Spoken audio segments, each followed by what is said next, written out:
Hey everybody, I'm Josh, And I'm Tamara. and this is Hex-Files, and what are we going to talk about tonight? Something Weird different. stuff. Weird stuff. So, you might be like, you motherfuckers always talk about weird stuff, but it's more weird because these are real things. Yeah.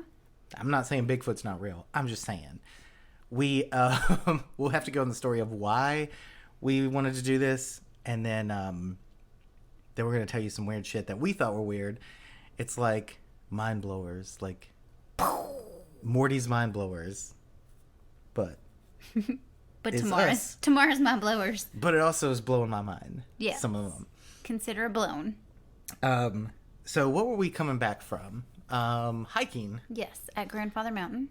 in Western North Carolina, and it's a very rigorous hike. We had to climb ladders and use cables. It's classified as advanced. Yeah. I meant to post pictures. I'll have to do that still. Yeah. Because I'm wearing a very special piece of merch that is coming. And speaking of merch, if you want Hex-Files merch, you can get it on... We have a Teespring, we have a Threadless, and you can go to the link in our bio on Instagram. I forgot to post links to the other one in the show notes, so I'll post them in this show notes. I'll try to remember.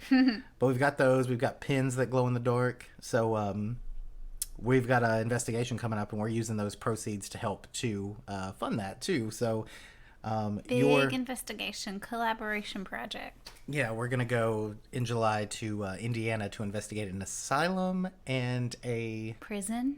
prison with a bar in the Yes. jail. And this is not just your dream. This is also our dream. Right. And this is with Sharice Williams and the friends of ours from Ghouls Trip blog, Hannah and Ivy. Mm-hmm. But yes, they're going to come, so we'll have this cool investigation. We're going to do two things. We'll have podcasts about it. We'll probably have YouTube videos about it. We're sleeping overnight in the locations. Yeah, we're staying the night in those places. So you're not only can you wear merch that makes people question your sanity. It also makes you hike faster. Yeah. And climb up ladders when you're scared of heights. Yeah. But that being said, on our way back, it was nighttime, and you had this whole thing happen first.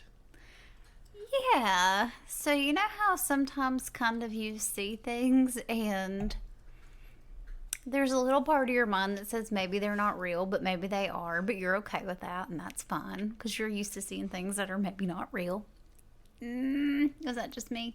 Anyway, we were coming down the highway, and basically in the part of North Carolina that I used to live in, and I realized I was seeing these little flashes of light in the tree line. And anybody that's grown up in the country knows what lightning bugs are. I think the rest of the world calls them fireflies. But I thought I saw a red one, and I was like, no way, and kind of brushed it off. And then I saw a couple of green ones, some yellow ones, pretty common. And then I started seeing blue ones. And I thought, surely no, I'm not seeing the blue ghost fireflies of lore. But I actually was, I think. So I was driving, and of course it was harder for me to see them because of, driving and lights and stuff. But when I started looking, I started seeing them, and they were like thousands of them in the trees. Like fireworks almost. Like if you're familiar with lightning bugs, they come out, and there's usually like, there can be a bunch of them, but like this was like stars, like just tons of them. And I've never really seen them that high before. Yeah. Like they were in the treetops. Yeah. And throughout the trees. I mean, from the ground to the treetops.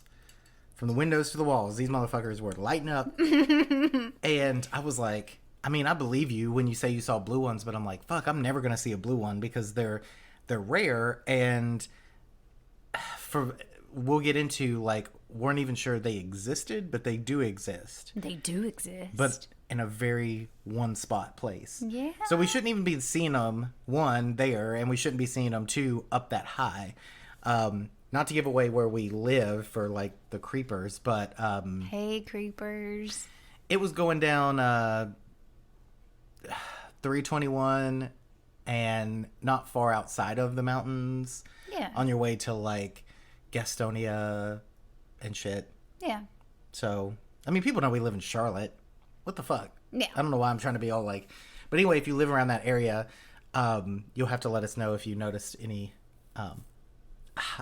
more. And I'm like, well, why would there be so many? I'm like trying to think in my brain, like, are there... Was it because we didn't have a super cold winter? Like... There were so many. I have not seen this many lightning bugs since I was a little kid living out on the dirt road with my nearest neighbor a 10-minute drive away. Well, most people, I think, know what lightning bugs are, but if you don't, if you're listening and you don't have them, they live in the ground as they develop, and then they come out and they light up to attract mates and to talk to each other. And They flash their little butts. yeah, they flash their butts. And the weird thing about it is they usually come out in summer. And right now it's been a little cold. It's been hot, then cold, then hot, and then cold. And It's been North Carolina. yeah. So I wasn't expecting to see lightning bugs. 1. 2, not expecting to see that many. 3, not expecting to see that high. And then I start seeing blue ones. Like, one for every, like, couple hundred you see, you would see, like, a blue one. And it was like this, not electric blue, but like an icy white blue. Yeah. Definitely not the green or yellow of a typical lightning bug.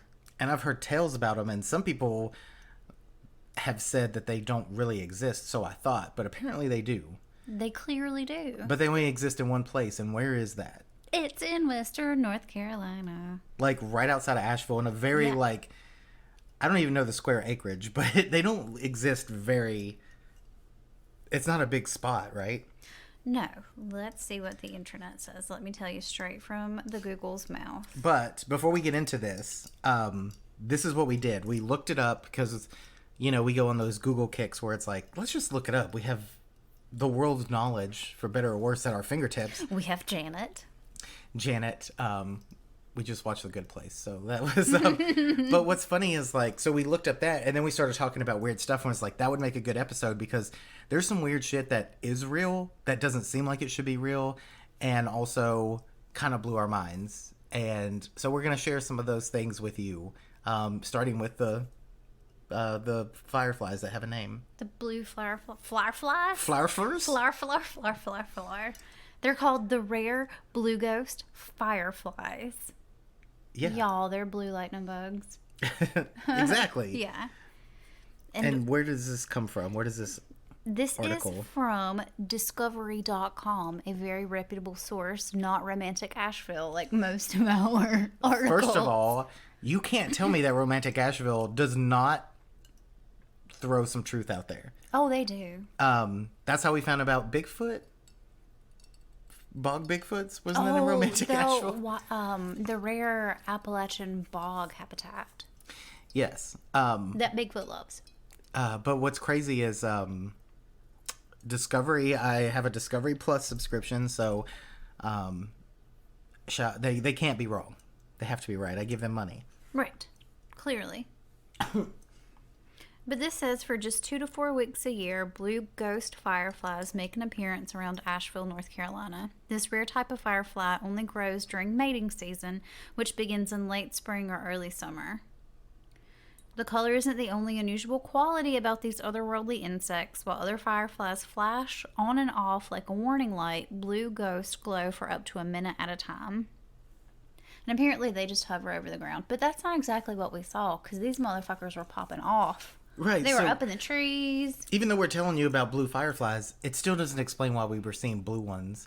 And you saw a red one, but apparently that happens. Yes, it's incredibly rare, but I did see a red one. I did see a red one. And we're talking about, like, we're in a part where there's, like, mostly country and woods. So it's not like you're passing a highway where you're seeing, like, tail lights off in the distance. Well, not in a tree. They kind of reminded me of the Brown Mountain Lights. They did.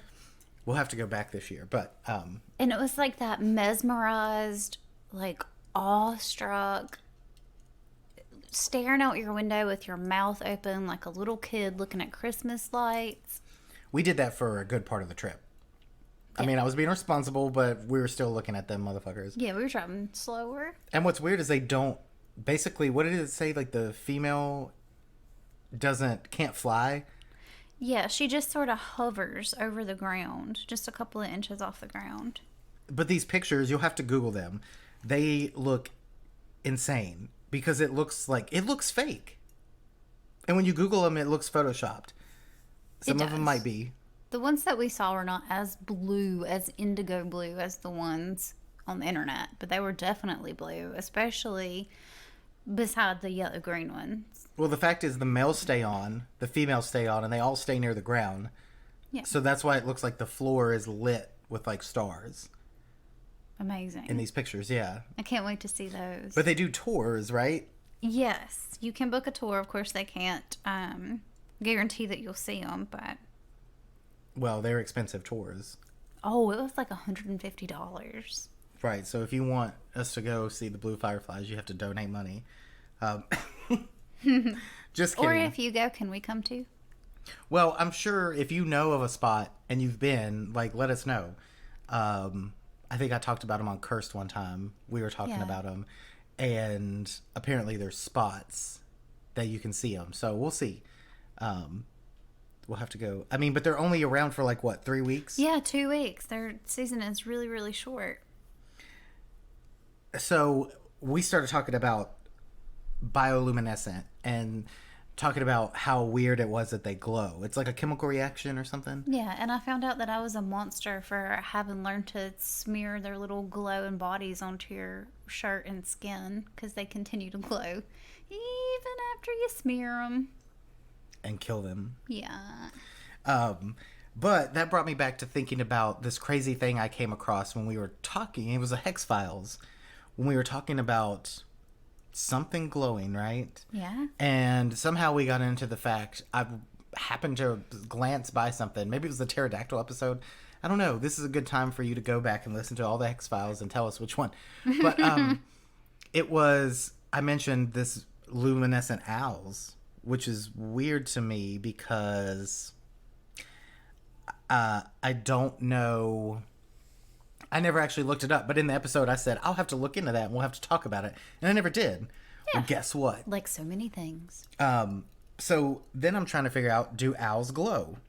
So this was I've got 2 articles here. One's very short and the other one might be short too. But this is from weirdanimalreport.com. I can't think of a better site name. Yeah, I want to work there. And it says, I ran across the phenomenon of luminescent owls when I was writing about orbs recently.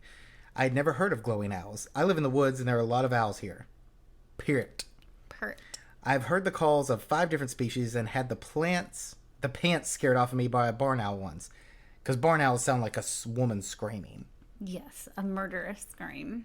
But I've never seen a glowing owl. First, on the glow itself, there are 2 theories. One, reflection. Barn owls in particular have a high... I read that as libido, which they probably do. Barn owls in particular have a very high albedo, which is a measurement of how much light reflects off of them.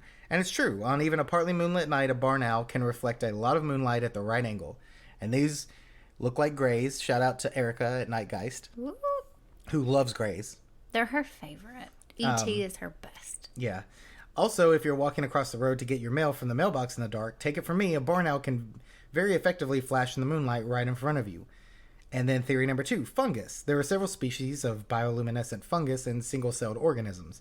Because the owls often nest inside hollow, rotten tree trunks, their feathers could become contaminated by these fungi. Glowing owls have been spotted several times throughout history by fairly reputable witnesses. I found an old article in the New York Times published February 2nd, 1908, which collects accounts of glowing owls in and around London. Oh. In North Norfolk, I think that's the other article I have, a pair of glowing owls was repeatedly seen almost every night, hawking like barn owls along the hedgerows. Another series of sightings took place in Ireland in 1911. The ferryman at Villierstown spotted the owls crossing back and forth across the river many times and frequently pointed them out to passengers. One person in this account claims to have owned an owl which could glow at night. but only when it was sick. In another account, the strange flying light was shot and found to be a poor, old, half-starved barn owl. These accounts of glowing owls being sickly ones supports the fungal theory. A sick owl would less likely to groom itself properly, which would allow hitchhiking organisms like bioluminescent fungi to take hold. Additionally, the fungus itself might have been making the owl sick. Birds have exceptionally delicate respiratory systems, and inhaling fungal spores can be extremely bad for them. They sound like me. It must be said that another tale of luminescent owls started out as a viral ad campaign by LG, but has spread to take on a life of its own. In early 2009, LG began dribbling out bits of video about the legendary owl of the Smamot tribe. The video is pretty obviously fake. It purports to follow an obscure African tribe which has formed a partnership with a group of owls that basically can use their eyes as flashlights. LG won several awards for this ad campaign at the time. Okay. But the website it was pushing people towards has become a parking page for domain squatter, which only deepens the mystery. Nevertheless, you heard it here first. The Smamot tribe in Africa and their legendary glowing owl hunting deer are 100% fake. No. Thank you. And then, so this is an article from Eastern Daily Press. Weird Norfolk, the mysterious glow of a silent hunter in the skies. Long before the giant in Twin Peaks told Agent Dale Cooper, Norfolk knew that owls were not as they seem. I have not watched Twin Peaks. It's always something new with these motherfuckers. Right. For more than a century, there have been reports. They have long leggies. They do, so cute. For more than a century, there have been reports of glowing owls streaking across county skies, in the dark of night. Luminous birds that appear like flying specters. Feathered ghosts causing those that see them to believe they had seen something truly otherworldly. And if you haven't listened to Hex-Files before, I'm very drunk. I'm not even drunk. I'm just buzzed. Not even drunk. It's wine day. It's National Wine Day. Is it? Yes. No. Well, I'm having a very hard time reading. Having a nice rosé for wine day. Ooh, there's a map on here about like all the weird spots. Look at these ghosts. So tell me, would this not be your perfect evening? Eat some luminescent mushrooms. Be surrounded by blue, red, yellow, and green fireflies with a couple of glow-in-the-dark leggy boys swooping through. Like that with the Brown Mountain Lights also. Well, I'm wet. And that's just a lot of lights. I love it. It's like a nature rave. Okay, well, this is in West Philadelphia. building near Kings Lynn. In 1897, gamekeeper Frederick Rolfe was out late at night when he saw a bright blue light fly close to his face. The object appeared several more times that night, and he returned on subsequent nights with his gun to try and discover what it was. At last I saw the light skimming over the ground, he explained. I waited until it was within a few yards of me, then fired at the light. It being dark, you might fancy my surprise when I found a barn owl dead on the ground. Walter Rye, who wrote about a similar creature in Fulsham in February 1907, wrote more than 80 works about Norfolk, including one which he wrote about strange lights and luminous owls in the county. He was desperate to spot a glowing owl himself, spending nights with his friend R.J.W. Purdy in the hope of spotting one. Are we sure that's why they were spending nights together? No, I don't believe it. If I didn't see the luminous owl myself, I certainly caught the worst cold I have ever had while waiting to do so, he wrote. A year later, the EDP reported another glowing owl. Edward Connell of Lower Heldeston caught the luminous owl in darkness at around 6 a.m., which later died from purely natural causes.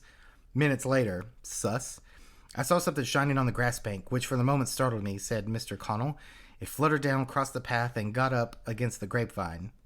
I had no trouble in catching it, and I did not hurt it in any way. I swear to God, I promise this thing died when I found it. I'm just kidding. I made that last part up. It was an owl, and it was bright and luminous. I carried it indoors and put it on a stool and went in the garden again. When I came back into the house, the bird was dying. I think it was dying when you could pick it up and put it on a seat. Yeah. It was still luminous, but perhaps the glow was not as strong as when I first saw it. When I came into breakfast, the bird was quite dead. Its light had gone out. Dead indeed. It should be pointed out that Mr. Connell worked at the place where he described seeing owls rather than being a patient. I have no doubt at all that the bird was luminous when I first saw it first. There were a number of owls that fly about among the trees at the asylum every night, but I have never seen a luminous one before. Whoa. The asylum? He didn't start out with that. Buddy. In 1921, a luminous barn owl was spotted over the marshes at Haddiscoe in February, and almost a year later in January, at Rochelle near Harleston, a glowing barn owl was spotted by 3 witnesses, one of whom described it as being like a pale star. The ornithological notes, I did it, from Norfolk for 1922 by J.H. Gurney said, no better theory has been suggested than that originally advanced, which ascribed it to contact with the luminous touchwood supposed to be produced by certain mycelium-forming fungi. Phosphorescent bacteria are liable to exist in a seat of decay and putrefaction, and a bird living in a hollow tree might be expected to rub against fungus growth. In addition to glowing barn owls, tree-nesting ducks have also been seen to glow after roosting in tree stumps, covered in light-emitting fungi which glow to attract night-flying insects, which can disperse spores to spread the fungi over a greater area. Of 85,000 species of fungi, only 65 species glow. Damn. Many believe that it's fungi that accounts for glowing owls, although if you're keen to capture a will-o'-the-wisp yourself, head to a deep, dark area of Norfolk woodland and try your luck lifting sections of rotting wood in the dark. If you're lucky, you'll catch a glow and a hint of a truly magic mushroom. If you're fortunate, the log lady might be available to point you in the right direction. What? Well, we're going to have to read more about the log lady at another time. I love her. First of all, I love the idea that it could be these fungal spores, especially if it's so rare. But, like, yeah, I thought that was weird. Glowing owls. I followed up on it. I finally did it. I can't wait to see a glowing owl or a glowing mushroom, and when I do, I will cry. I'm going to eat it. Oh, God, yeah. I mean, then it'll give you superpowers to glow, like the log lady. Yeah, I will become the log lady after that. Tell my friends I loved them. But again, this ties into a whole Brown Mountain thing. Glowing owls, fireflies. So then we started talking more about weird animals. And how we want to see owls that glow. And all kinds of weird stuff. And I was like, hey, have you ever heard about those jellyfish that can't sting? And you were like, what? No. What the hell? Yeah. And I was like, nah, dude, nah. There's like these marine lakes around the world that have sort of like through the evolution of the land, as the land masses change, kind of trapped off what was seawater and become lakes and landlocked these jellyfish, and over time they've evolved to be stingless, and you can go and swim with them and just blob around in this primordial boba tea of stingless jellyfish and bop them on their heads and bloop, bloop, bloop.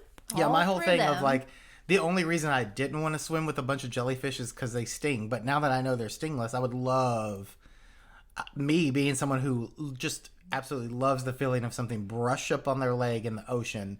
Can't wait to get in a pool, a pond, a lake of primordial jellyfish that can't sting. Well, I hate lakes. It sounds gross to me. But I love jellyfish with my whole heart. I appreciate them. I don't want them touching me. I want to boop them. I want to squish them, not too hard. The regular amount of hard. Yes. I want to volley them around under the water just a little bit. I want to like squiggle through them like an otter. Do you want to rub them on your shirts? Like, I don't want to. I don't mash stuff and rub it on my shirt anymore. I've grown. I've learned. I've changed. Yeah. So do you have something about those? These jellyfish are quite real. And this is from the New York Times. They reported on the pygmies that we have undoubtedly proved to be plausible. In Kakabon Island, Indonesia, bracing for death, a swimmer takes a breath, slips into the lake, and is soon surrounded by hundreds of pulsing orange jellyfish. He must be very careful, for his next move in the water could prove fatal. Dun, dun, dun. But it's not the swimmer's life who's at risk. It's the jellyfish. A bump from the swimmer could mean a death sentence. So you're going to boop them and kill them? No, I'm not going to boop them anymore. Okay. I'm not going to boop them anymore. Gotcha.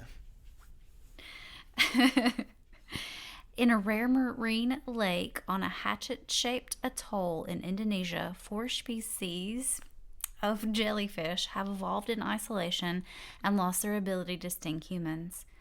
There are believed to be millions of these benign jellyfish in Cockabon Lake, which has become a popular spot for tourists intrepid enough to reach the remote archipelago known as the Derawan Islands.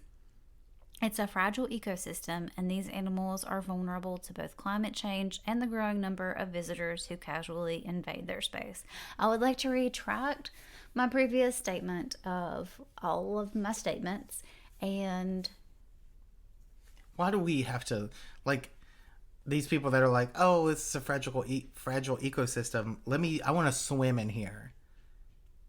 Like, I understand doing research and stuff, and like trying to be careful and like see what it looks like, but hopefully they don't just let anybody swim in there. Oh God, they do, because tourism. Oh, colliding with one of these delicate fish, easily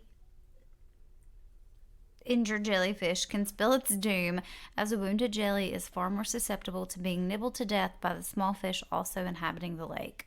For that reason, swimmers are allowed to use flippers and are urged to swim as slowly and gently as they can. But the jellyfish are so numerous, it can be hard to avoid harming them, so don't fucking do it. So these people are basically like, well, I can't help but kill some of them, but I still want to do it for the sake of doing it. Right. Sounds like real fun, yo, so I'm just going to do it, dude.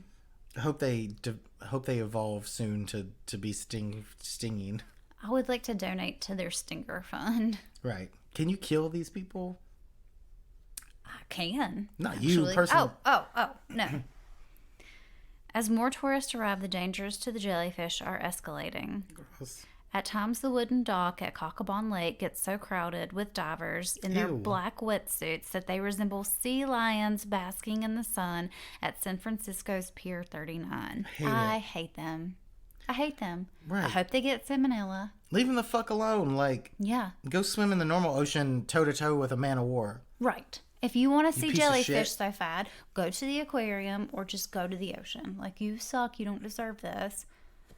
What about a perfect jellyfish utopia where they don't have to sting, they don't have predators, and here comes some kind of fucking bootleg-ass sea lion human motherfucker messing everything up? Hate it. I hate it too. And it's like, it's bullshit, because of course we would. Of course we take something that's like, oh, I don't have to sting anything because I'm pretty much just safe here by myself. And it's like, let's fuck them up. And then that's like finding a lake where all the sharks' teeth didn't evolve, so they just don't eat any.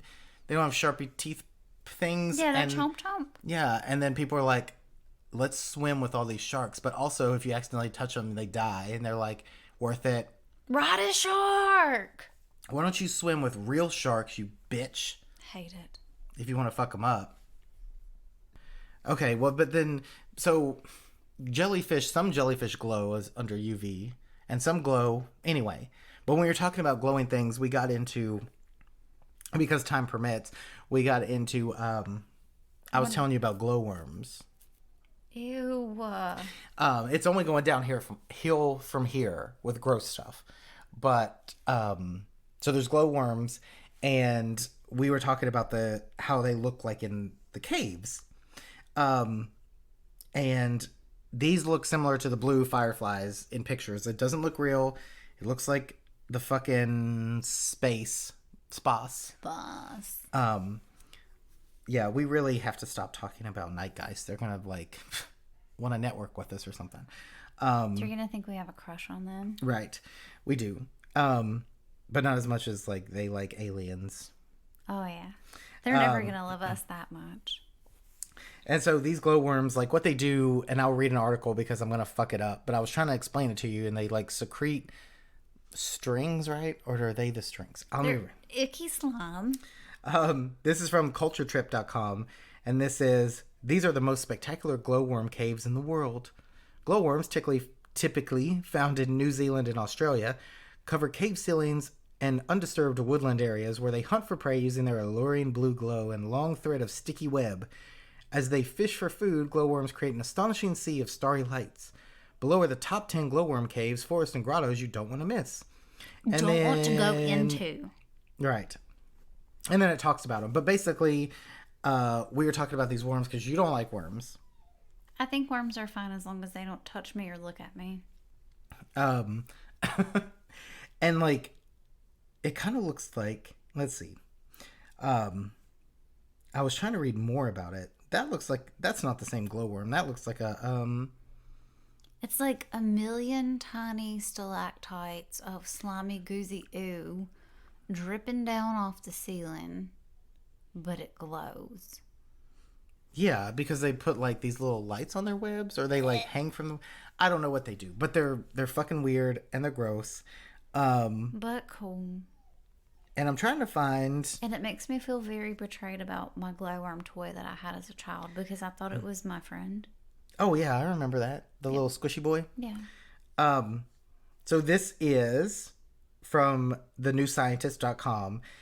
Oh, it gets worse. Cave glowworms vomit long, sticky urine threads to catch prey. They did not hold back on that. Ew. Water and wee. That's what New Zealand glowworms use to build sticky traps to ensnare their prey. I'm not going to try to read their Latin name, but they live in wet caves, spending about 9 months as a larva before growing wings and turning into a fungus gnat that survives for just a few days, during which time it mates. In the larval form, the glowworm builds a mucous tube. A mucus tube? That's how they spell. Up to 40 centimeters along the cave ceiling. It then shuttles back and forth along the tube, spewing dozens of long silk threads from its mouth that it leaves dangling from the tube. Each thread is up to half a meter long and beaded with sticky, mucus-like droplets. These droplets trap fly insects attracted to the blue-green light emitted by the tail of the larva. Once the insect is stuck, the larva uses its mouth to haul up the fishing line and swallow the prey. Although this process has been studied with the naked eye, the composition and mechanism of the sticky droplet traps were unknown. To address this, Janek von Bieren at the University of Vienna, Austria, and his colleagues analyzed droplet samples from 2 glowworm caves in Waitomo on the North Island of New Zealand. The droplets were found to be composed of 99% water and 1% glue. Oh, they just have glue? They just make glue. Is it like school glue? The glue was made of urea and yet to be identified peptide. Glowworm urine is magic. Is the most likely source of this urea. Urea is a common waste product in insect urine and also everything. You have it inside of you. The glowworm was inside of you all along. And then it says the next step would be to confirm that urea from urine can travel from the gut up to the mouth and be secreted onto the threads. The stickiness of the water droplets may be due to the urea itself or to its effect on the surface tension of the water. It does say urea is a common waste product in insect urine and also used in several industrial glues. The droplets appear to have lower surface tension, which insects hit them, the water rapidly spreads over them. Weird. A previous theory was that the droplets contained oxalic acid to poison the prey, but no traces of the substance was found. Oh, oxalic acid. Yeah, that's in like sorrel and spinach, and it tastes a little bit sour and delicious. The research definitely contributes to our understanding of how glowworms catch food. Says Miriam Sharp at the University of Otago in New Zealand. However, she says that the complete composition of the glowworm glue, including the mysterious peptide, must be determined before its mechanism can be fully elucidated. So basically, they're like a little bug. Word. And they stick to the roof of a cave, and they pee slime out of their mouth, and then use their glow butts to light up the slime. And the glow slime attracts bugs, and then they slurp up that big pee lug and then eat the bug.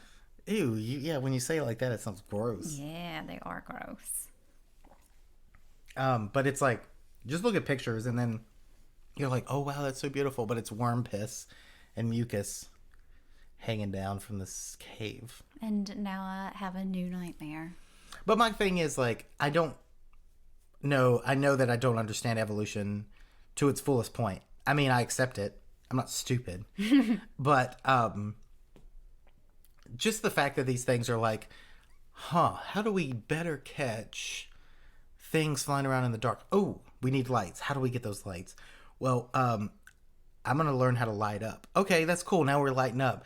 but we're still not able to catch them. What could we do? I'm pissing right now. Can we use this? Can we use this piss? And I kind of got a runny nose. Can this, how does... I mean, I'm just wasting it. I'm just wasting it now. I feel like I could put this to good use. Like, this is good product. And I understand the jellyfish, because like they're like, hey, we don't have to have the same defense, and we're, you know, there's a bunch of us, we don't want to be bumping into each other. Everything our jellyfish is perfect here. This is our jellyfish utopia. Yeah, it's not like some asshole hominoids are gonna like evolve into like developing some kind of ability to come in here and swim all the time and kill us. Play fucking chicken in our perfect utopia. For the fucking fun of it. Hate it. I hate them. But not the jellyfish. But then my thing is like, okay, do jellyfish, are they immune to each other's stings? Surely they swim in all kinds of shit. But then, I don't know what came first. Probably this one, but I saved it for last. Because it grosses you out, and I think it's fucking fascinating. If you've been on TikTok, you've been on Twitter, you've been on any social media, you've probably seen this floating around, because you know this weird science shit floats around Reddit and Tumblr. And people like to comment, and then people like to take screenshots of those comments. And if you break them down, they're all the same kind of comments, where it's like somebody knows something and they find it, and then they get to unload their like whole mind of knowledge. And then that's how we normal people learn stuff about cool things. So turns out, you don't like eels. I do not like eels. Ew, oh God, they don't got no legs or arms. But you like snakes? Or chins. Snakes are fine. Snakes have chins. But, so this is the thing. I don't particularly care for any of the animals that go in water, per se. I think they're fine and great. I don't want them to touch me or look at me. I don't want to be in their environment. That's theirs, not mine. I don't want to see them or think about them. But you did want to go boop jellyfish. But they're so cute. They just look like plastic bags floating around. No, they are so beautiful. They're like angels. Water angels? Yeah. Well, so that prompted me to be like, you know, that I've seen something and then I had to read about it, because I can't just see something and then just believe it. That, like, they don't really know where eels come from. Yeah. They know their life stages. They know how they develop. They know they reproduce somehow, but then they don't really know where they come from. Ew. And why are you doing this to yourself? You're looking it up just to look at your fear. But there's a bunch of stuff out there on this. I did find one that's from the New Yorker. It says, where do eels come from? And in the spring of 1876, a young man of 19 arrived in the seaside city of Trieste. Again, I'm buzzed and reading this and I can't read. And set about a curious task. Every morning as the fishermen brought in the catch, he went to meet them at the port, where he bought eels by the dozens and then the hundreds. He carried them home to a dissection table in a corner of his room, and from 8 until noon, when he broke for lunch, and then again from 1 until 6. When he quit for the day, he went to ogle the women on the street. He diligently slashed away in search of like an eel person. He diligently slashed away in search of gonads. Wait, is he doing this to the women or the eels? Yeah. My hands are stained by the white and red blood of sea creatures, he wrote to a friend. All I see when I close my eyes is a shimmering dead tissue which haunts my dreams, and all I can think about are the big questions, the ones that go hand in hand with testicles and ovaries, the universal, pivotal questions. Hey, I did not know this was going this way. How about you stop slashing eels for a minute and do something normal? The young man, whose name was Sigmund Freud, oh, it makes sense, Oh, for real? eventually followed his evolving questions in other directions. But elbow deep in slime, he hoped to be the first person to find what men of science had been seeking for thousands of years: the testicles of an eel. To see them would be to begin to solve a profound mystery, one that had stumped Aristotle and countless successors throughout the history of natural science. Where do eels come from? The 19th century had brought Darwin and Mendel, Pasteur and Mendeleev, and a growing sense that scientists, a word coined only in the 1830s, with their studies and their systems and their microscopes, were at least equal to solving the great quandaries of the natural world. Questions that had befuddled mankind for centuries. Where life come from? Where life come from? Where come from? This is because I'm reading the New Yorker. I was like, damn, this is getting detailed. What is it made of? How it changes? Why it ends? We're now seen as knowledgeable, quantifiable, explicable. Just 2 years before... Exploitable. Explodable. I was trying to think of, did they need a thing in the weir, but not the were. Okay, just 2 years before Freud arrived, the German biologist Max Schultz, lying on his deathbed, observed, perhaps wistfully, that he was leaving a world where all the important questions had now been settled. All of them except the eel question. What could be more ordinary than an eel? Not so long ago, European eels were widely eaten. Ooh. In Sweden, they might be smoked, braised in beer, or fried in butter. In Italy, boiled in tomato sauce. In England, jellied in stock, or fried with eggs into an elver cake. They were a simple and abundant food enjoyed by members of the poorer classes, like the Cockney women described in King Lear, who accidentally puts them in a pie still alive.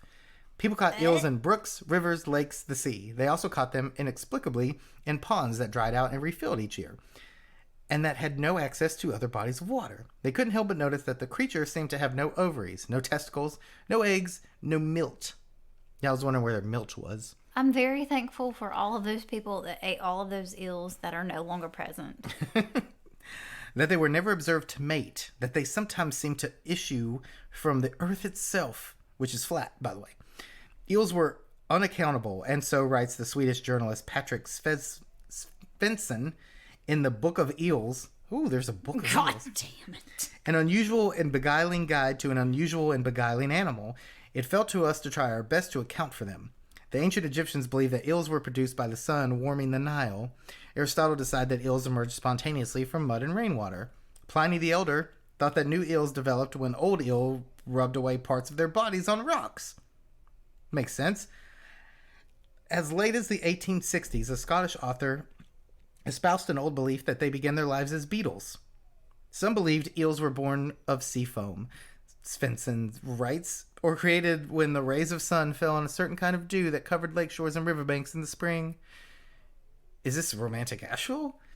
In the English countryside, where eel fishing was popular, most people adhered to the theory that eels were born when hairs from horses' tails fell into the water. I love these theories. We have been really dumb before. Also now. The truth emerged only slowly and was, in its own slippery way, stranger than the fiction. Careful observers discovered that what had long been taken for several different kinds of animals were in fact just one. The eel was a creature of metamorphosis, transforming itself over the course of its life into four distinct beings.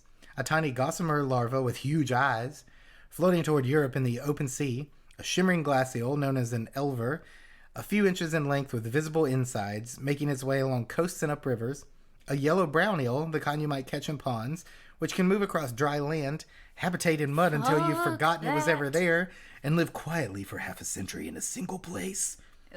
And finally, the silver eel, a long, powerful musker that ripples its way back to sea. When this last metamorphosis happens, the eel's stomach dissolves. It will travel thousands of miles on its fat reserves alone, and its reproductive organs develop for the first time.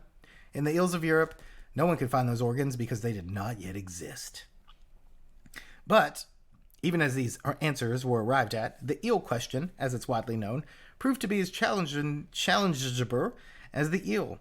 It seemed to be forever unsolvable, for behind any eel answer there were always another eel question. Shrouded by more layers of mystery. I feel like I've read that sentence weird. We know then that the old eels vanish from our kin into the sea, and that the sea sends us in return innumerable hosts of elvers. A Danish searcher, Johannes Schmidt, wrote, "But whither they have wandered, these old eels, and whence have their elvers come?" Schmidt began consumed by his questions. In 1904, he left his family in Copenhagen and set out to scour the seas for the very smallest of eels. For 7 years, he trawled the coasts of Europe, but found only larger larvae. For another 3 years, he enlisted shipping companies to net larvae as they plied the North Atlantic, and turned his own schooner, west and south. This is my favorite article I've ever read. Net by net. I'm sufficiently nauseous. Net by net, he mapped the ocean according to which parts of it contained eel larvae and how large those larvae were, until the tiniest ones led him to their point of origin. It was a slow process made slower by a shipwreck and a world war. Finally, 19 years after he first set out, can you imagine? Schmidt announced his findings. How long the journey lasts, we cannot say, he wrote, summoning the grandeur warranted by the occasion. But we know now that the destination sought, a certain area situated in the western Atlantic, northeast and north of the West Indies, here lie the breeding grounds of the eel. Schmidt had traced that word, I can't say, to Sargasso Sea, a sea within a sea, a garden of seaweed bounded not by land but by great currents of water. The American eel breeds there as well, and it's still something of a mystery how the larvae, all mixed together but genetically distinct, know which continent is their future home. That's fucking weird. The Japanese eel has its own breeding grounds in the Pacific, and other famous freshwater eel, the electric one of South America, is not actually an eel at all. It's a knife fish. Schmidt's discovery was an answer, Somehow better. In the past century, no one has successfully challenged it. That European eels come from the Sargasso Sea remains the official word of science. But as with that sea and the animals born there, the boundaries of this knowledge are fluid and strange. Many expeditions have followed Schmidt to the breeding grounds in the decades since, each with better technology than the last. They, too, have found plenty of larvae, but when one expedition collected and examined 7,000 fish eggs, not one of them turned out to be from an eel. Scientists have put GPS trackers on silver eels beginning with their migration. They've used hormones to bring females into heat, weirdos, transported them to the breeding grounds, and attached them to buoys to use their pheromones as bait. They've dropped microphones into the water and opened the stomachs of predators, and yet no one has ever seen them mating anywhere, or so much as set eyes on a mature eel living or dead in the Sargasso Sea. When Svensson was a child in Sweden, he spent many evenings with his father, a road paver, on the banks of a stream that ran past his father's childhood home. This article is long as shit. Together as dusk fell, they would rig and bait their lines and throw them into the stream, then drive home to the swooping of bats. At sunrise, they checked to see which hooks had been taken by, I don't know why, had been taken by yellow-brown eels that they collected in buckets and ate fried or boiled. His father relished the taste, but Svensson found it nauseating. It was the fishing and the time with his father that he loved. He described his father as a thoughtful man, fascinated by all the strange and wonderful forms life took, but most of all by the peculiarity of eels. They're odd eels, Dad would say. The editor of this article deserves to be fired. And he always seemed mildly delighted when he said it, and though he needed the mystery, as though it filled some kind of emptiness in him. Once the pair tried an old Swedish fishing method that involved stringing lots of worms on a thread and then rolling them into a quivering, stinking ball of slime and secretions with writhing bodies. God damn. To catch the necessary worms. Svensson's father attached electric cables to the prongs of a pitchfork sunk into a freshly watered lawn, creating a surge of electricity that brought a wave of panicked worms wriggling to the surface.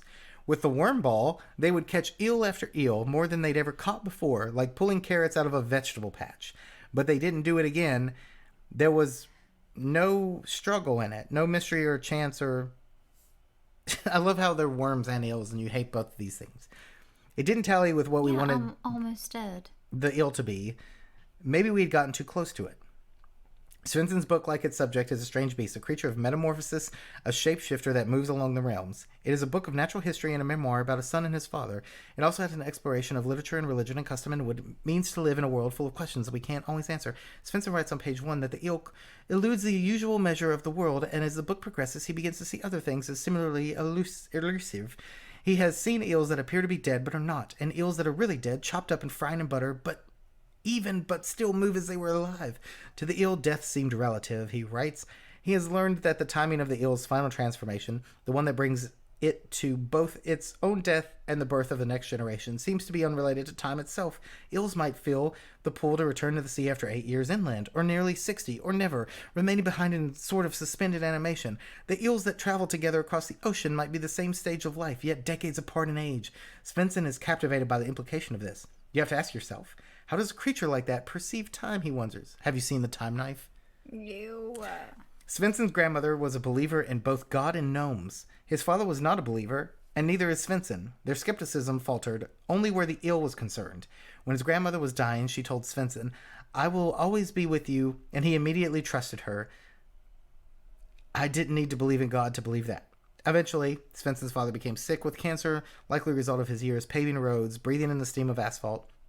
In the summers before the diagnosis, Svensson had often visited him. We drank coffee, talked about eels, we'd caught eels, we'd lost, and not much else. As his father faded, Svensson lingered over the mysteries of time and existence, the watery border between death and life. He read Rachel Carson, who kept a tank of eels in her office and made an eel named Anguilla a protagonist of her first book, Under the Sea Wind. She lived in the pleasantly warm mud of a pond, beyond all reminders of the sea that another of herselves once knew. Still, one day she felt the urge to depart her current life, her current self, to transform. This article is making me feel like I ate the bioluminescent mushrooms. But I'm still trying to figure out, like, this. I thought, okay, I'm backing out of it. I'm backing out. I was just trying to figure out how eels are made. I didn't need it to get so, like, fancy. Let's see. I demand accountability from eels. They are too smart. I would like for them to please explain themselves. Right. So, I want to try to find somebody that's read it.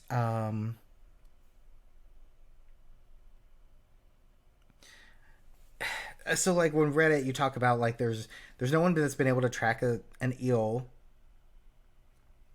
past. Basically, because I can't read that New Yorker, I don't even know how much longer it went. And I was liking some of it because some of it was prank. Some of it was blowing my mind. Like, what do you mean they don't conceive time? No, but basically, what it was getting at is, like, the same thing I told you is the stuff I've seen is they find every little stage it has, the larva, they know where they go. They know that they must reproduce somehow, but they have no fucking idea where it starts. They've not seen them fucking. They've not seen them have eggs. They've not seen where the larva comes from. It's like they just pop up.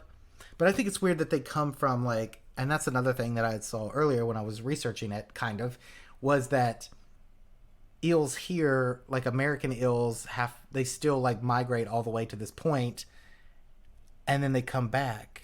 And it's like, it's just fucking weird. Like, I don't understand. And I was trying to look up pictures of their life cycle, and you were like, ew, I can't look at it. Yeah, I feel like after all of this new eel knowledge that I have, my disdain for eels is well founded. So they're terrible. I think they assume they're spawning egg, something, glass eel, the elver, the yellow eel, and they grow.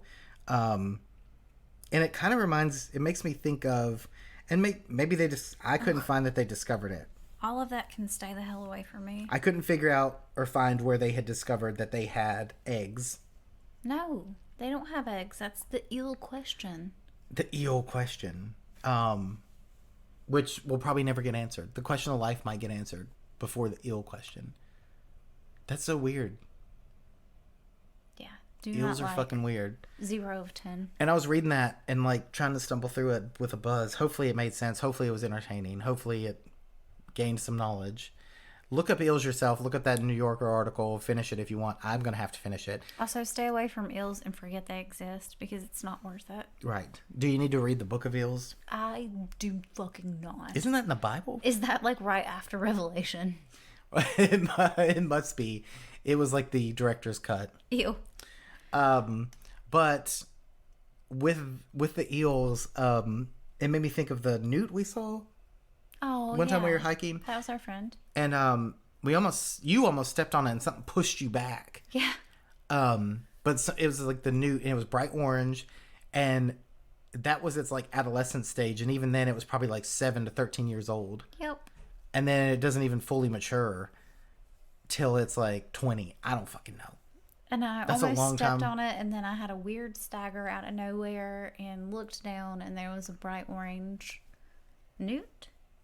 It's in one of our pictures somewhere, but yeah. So yeah, we think it's interesting. If you know where eels come from, please tell us. If you're an eel, please come clean. I decided that I didn't have enough information from that article, but I don't think I can find any. I must know where those slimy things come from. And they can live in the dirt. And they can walk read on your thoughts. land. Nobody said they can walk on land. I just think they can wriggle on land. Which is much worse. It's so weird. And so little we know about our oceans. Yeah, and I think it's best that way. Leave it alone. Space oceans. I mean, UFOs live in the ocean sometimes. I'm okay with them. But we are coming up on an hour, and that was all of our mind-blowing mysteries. Creature feature. But I said, okay, well, these are like real mysteries. Like, we know the lightning bugs are real. They're crazy. We know these glowworms are real. The owls have good theories. But, you know, I kind of lied when I said we knew all these, because nobody knows where eels come from. I know where they can go. To away from me. So yeah, that's it. If you have any other weird shit that you know about nature or the world or real things or people or eels, send it to us. We'll talk about it. We need a listener story at some point. We keep getting stories from people, and some of them are fucking long, so it's gonna be a thing. I can't wait for listener stories. Right. And we're trying to get stuff together with Nightgeist to do stuff. For stuff and things. It's going to be fun. Because one of the other You'll see. You'll all see. You'll all see. But yeah, and some of it will be fun and a little bit different and on YouTube. So if you haven't already, go follow us on social media. That's where you can get the pins. I meant to say that. The pins you can't get online. You'll have to you'll have to DM us on Instagram and tell us you want a pin. They're like $13. It's fine. They glow. They're cool. They're bioluminescent. Just like owls. And nobody knows where they come from. They're not slimy like glowworms. Or eels. Ew. But that is all that I've got. Was the New Yorker article. The New Yorker never really disappoints, does it? Our producer is biting me. Probably because it's time. Yes. But we'll see you again. We've got some interviews to try to get scheduled with some fun people, and we've got an investigation, and we're just gonna keep doing drunk stuff till we find a ghost again. Yeah, can't wait. It better not be an ill ghost or I quit. We do have stuff planned. We just have to they have to come. Yeah. We just had a little run of investigations. It seemed like all we were talking about was Bigfoot this and ghost that. Dolls this, which we might end up with more dolls. We'll have to... Apparently this is the Hex-Files home for wayward dolls now. Yeah, if you or someone you love or don't love has a doll, send it to us. Where am I going to put them? In your other house. Well, until next time, this has been whatever this is. We'll probably make it a series when we think of other weird shit while we drink. Ew. Goodbye. Goodbye.